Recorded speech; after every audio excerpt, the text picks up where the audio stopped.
À quelques lieues au sud de Lyon, sur l'ancienne route menant à Vienne, Saint-Symphorien d'Ozon occupe une position géographique particulière qui en fit durant des siècles un témoin privilégié des grandes épidémies de peste. Cette petite paroisse rurale du Dauphiné, située au carrefour de voies commerciales importantes, constitue un observatoire exceptionnel pour comprendre comment une communauté chrétienne ordinaire a vécu, traversé et transformé son rapport au sacré face à la menace épidémique. Pourquoi choisir Saint-Symphorien d'Ozon? Précisément parce que cette localité n'était ni un grand centre urbain ni un lieu de pèlerinage majeur, mais une paroisse comme tant d'autres, représentative de la France rurale d'Ancien Régime. Son histoire religieuse face à la peste révèle les mécanismes profonds par lesquels les communautés chrétiennes ont élaboré leur réponse spirituelle aux catastrophes sanitaires. La peste n'a pas seulement décimé les populations, elle a profondément façonné la foi, transformé les gestes religieux et forgé une mémoire collective durable. Loin d'être seulement destructrice, l'épidémie s'est révélée créatrice de nouvelles formes de piété, de solidarité et de pratiques rituelles qui ont marqué la spiritualité locale bien au-delà des périodes de crise. La peste noire qui frappe l'Europe à partir de 1347 atteint la région lyonnaise dès l'été 1348, remontant par les vallées du Rhône et de la Saône depuis les ports méditerranéens. Saint-Symphorien d'Ozon, situé sur l'axe Lyon-Vienne, subit de plein fouet cette première vague qui emporte, selon les estimations, entre un tiers et la moitié de la population locale. Mais 1348 n'est que le début d'un cycle épidémique qui va rythmer la vie paroissiale pendant plus de 3 siècles. Les archives mentionnent des retours significatifs en 1361, puis en 1466, 1520, 1564, 1629 et enfin 1640. Chaque résurgence ravive les terreurs et réactive les mécanismes de défense spirituelle élaborés par la communauté. Les registres paroissiaux, conservés à partir du XVIe siècle, témoignent de ces crises démographiques récurrentes. Les actes de sépulture se multiplient brutalement certaines années, révélant des pics de mortalité qui correspondent au passage de l'épidémie.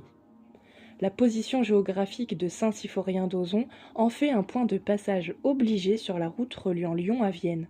Cette situation d'interface entre deux grandes villes en fait paradoxalement une zone de haute vulnérabilité épidémique. Les marchands, pèlerins, soldats et voyageurs qui transitent par le bourg constituent autant de vecteurs potentiels de contamination. Les autorités municipales lyonnaises mettent régulièrement Saint-Symphorien et les paroisses voisines en quarantaine lors des épidémies. Les billettes de santé délivrées aux voyageurs mentionnent explicitement l'interdiction de passage par ces localités suspectes. Cette mise à l'écart forcée renforce le sentiment d'isolement et pousse la communauté à se replier sur ses ressources spirituelles propres. Et c'est dans ce contexte d'angoisse permanente que naissent les premières processions spécifiquement dédiées à la protection contre la peste. Dès 1361, les archives paroissiales mentionnent un vœu collectif par lequel les habitants s'engagent à organiser chaque année une procession vers la chapelle Notre-Dame de Piété, située à la sortie du bourg, pour implorer la protection divine contre la mortalité contagieuse. Face à la menace pestilentielle, la communauté paroissiale développe tout un arsenal de pratiques liturgiques spécifiques. Les messes pro-pestilentia se multiplient, célébrées soit préventivement lors des rumeurs d'épidémie, soit en action de grâce après le passage du fléau. Ces messes particulières mobilisent un répertoire musical et textuel spécifique, emprunté aux traditions monastiques mais adapté aux besoins de la piété paroissiale. L'église paroissiale s'enrichit progressivement d'ex-voto témoignant de la ferveur collective. Une bannière brodée, réalisée en 1521 par les femmes du village, représente Saint-Sébastien transpercé de flèches, accompagné de la Vierge de Miséricorde, étendant son manteau protecteur sur la communauté. Cette bannière, portée par des processions de peste, devient l'un des symboles les plus forts de l'identité paroissiale. La cloche de l'église, refondue en 1567 après une épidémie particulièrement meurtrière, porte une inscription révélatrice. Sainte Marie, Mère de Dieu, préservez-nous de la peste, de la famine et de la guerre. Cette formule, répétée lors de chaque sonnerie, ancre dans le quotidien sonore du village la conscience permanente de la menace épidémique. Le culte de Saint-Sébastien, traditionnel protecteur contre la peste, se développe considérablement. Une chapelle latérale lui est dédiée vers 1480, ornée d'un retable représentant le martyre du saint. Saint-Roch, autre protecteur antipesteux, fait son apparition dans l'iconographie locale du XVIe siècle, témoignant de l'enrichissement progressif du panthéon protecteur. L'une des transformations les plus remarquables de la vie religieuse locale réside dans l'apparition de confréries de pénitents spécifiquement organisées pour lutter contre la peste. Vers 1520 se constitue la confrérie des pénitents blancs de Saint-Sébastien, qui rassemble une quarantaine d'hommes du village unis par un même vœu de pénitence collective. Ces pénitents se distinguent par leur costume spécifique, une robe blanche cintrée d'une corde, une cagoule percée d'ouvertures pour les yeux, pieds nus ou chaussés de sandales. Leurs processions, organisées lors des menaces d'épidémie, suivent un rituel codifié mêlant chant pénitentiel, flagellation publique et arrêt devant les croix et oratoires du territoire paroissial. Le répertoire musical de ces confréries emprunte aux traditions du chant grégorien, mais s'enrichit de créations locales. Un hymne connu est adapté avec des strophes spécifiques implorant la protection contre la peste. Les litanies de Saint-Sébastien sont composées localement et énumèrent tous les aspects du saint protecteur et constituent un véritable traité de dévotion anti-pestilentielle en forme de chant. Ces pratiques confraternelles créent quelques tensions avec le clergé diocésain. L'évêque de Grenoble, dans une lettre pastorale de 1563, met en garde contre les dévotions excessives et rappelle que seule l'Église peut organiser les processions publiques. Mais la force de la tradition locale et l'efficacité symbolique de ces rituels face à l'angoisse collective permettent leur maintien, moyennant quelques adaptations. La prédication paroissiale se transforme profondément sous l'impact de la menace pestilentielle. Les sermons des curés de Saint-Symphorien révèlent une rhétorique apocalyptique qui fait de la peste un signe des temps derniers et un appel à la conversion collective. Le curé Pierre Machard, qui dessert la paroisse de 1547 à 1582, développe une théologie de la peste particulièrement sombre. Dans ses sermons conservés sous forme de notes manuscrites, il présente l'épidémie comme un châtiment divin. Dieu frappe son peuple de la verge de sa colère, et cette verge, c'est la peste qui consume les corps comme le péché consume les âmes. Cette prédication de la peur s'accompagne d'un appel pressant à la pénitence collective. Les jeûnes publics se multiplient, les processions expiatoires se succèdent, et la confession devient un acte communautaire autant qu'individuel. Le curé Machard institue des confessions générales où toute la paroisse se rassemble pour avouer publiquement les fautes qui pourraient attirer la colère divine. L'impact de cette prédication sur les jeunes générations est considérable. Les registres de baptême mentionnent une multiplication des prénoms de protection, Sébastien, Roch, mais aussi des noms évoquant la miséricorde divine comme espérance, consolation ou même délivrance. Cette onomastique révèle l'intériorisation profonde de l'angoisse pestilentielle dans la conscience collective. La peste bouleverse profondément les pratiques funéraires traditionnelles. Face à la multiplication des décès et au risque de contagion, l'Église doit adapter ses rituels séculaires. Les bénédictions de corps se font désormais à distance, le prêtre aspergeant d'eau bénite depuis le seuil de l'église des cercueils disposés dans le cimetière. Le cimetière paroissial, situé autour de l'église selon l'usage traditionnel, se révèle rapidement insuffisant lors des grandes mortalités.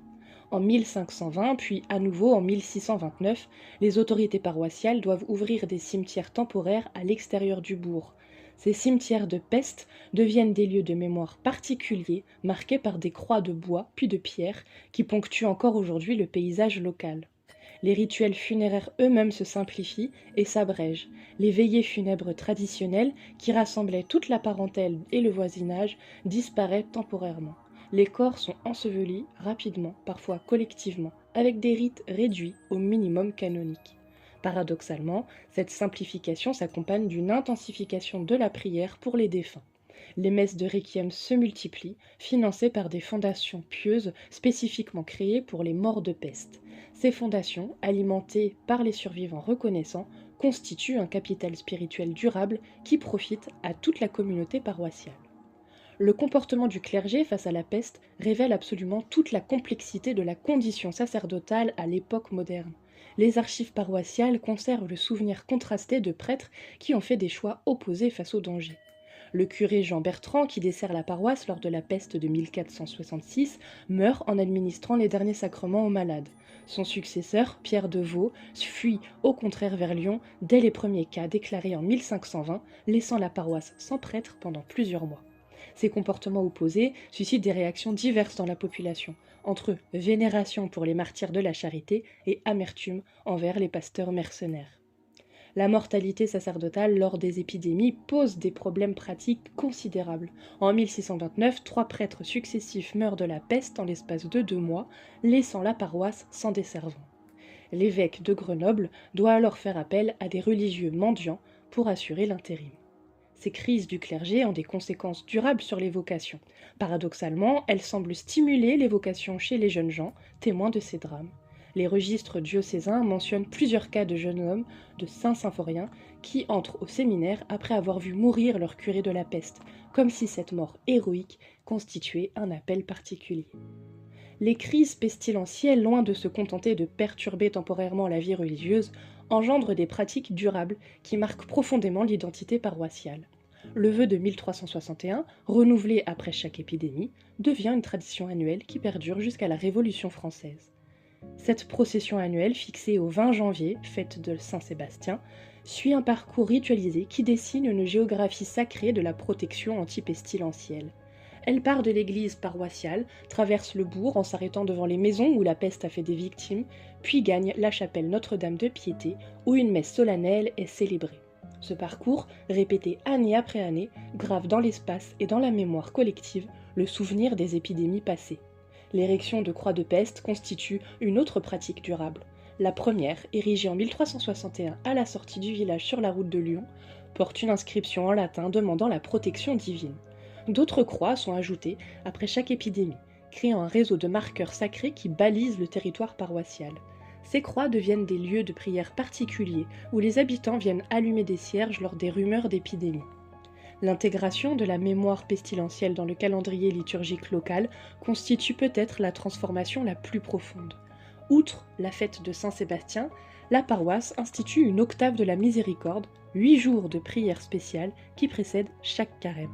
Cette octave, créée en 1521, mêle prière pour les morts de peste et action de grâce pour la protection divine. Elle devient progressivement l'un des temps forts de l'année liturgique locale. Le patrimoine matériel de Saint-Symphorien d'Auzon conserve encore aujourd'hui les traces tangibles de cette longue confrontation avec la peste.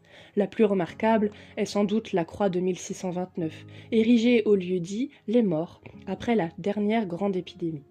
Cette croix de pierre, haute de 3 mètres, porte sur son fût une inscription en français. Cette croix fut plantée en l'an 1629 par les habitants de Saint-Symphorien en mémoire de la peste et pour remercier Dieu de nous en avoir préservés. La chapelle Notre-Dame de Piété, but traditionnel des processions antipestilentielles, a été reconstruite au XVIIe siècle sur les ruines d'un édifice plus ancien. Son architecture simple mais harmonieuse témoigne de la piété populaire qui l'a fait naître. Les murs intérieurs conservent plusieurs ex-voto peints datés du XVIe siècle au XVIIIe siècle, présentant des scènes de peste avec des personnages agenouillés, implorant la protection divine. L'église paroissiale elle-même porte les marques de cette histoire. Le retable de Saint-Sébastien, œuvre d'un artiste local du XVIe siècle, occupe toujours la chapelle latérale nord. Les registres de fabrique mentionnent les donations successives qui ont permis son enrichissement. Chandelier d'argent offert en 1567, ornements liturgiques brodés en 1598, puis restauration complète en 1630. Les archives départementales de l'Isère conservent un fonds exceptionnel de documents relatifs à ces pratiques antipestilentielles. Outre les registres paroissiaux, on y trouve les statuts des confréries, les textes des vœux collectifs et même quelques sermons manuscrits.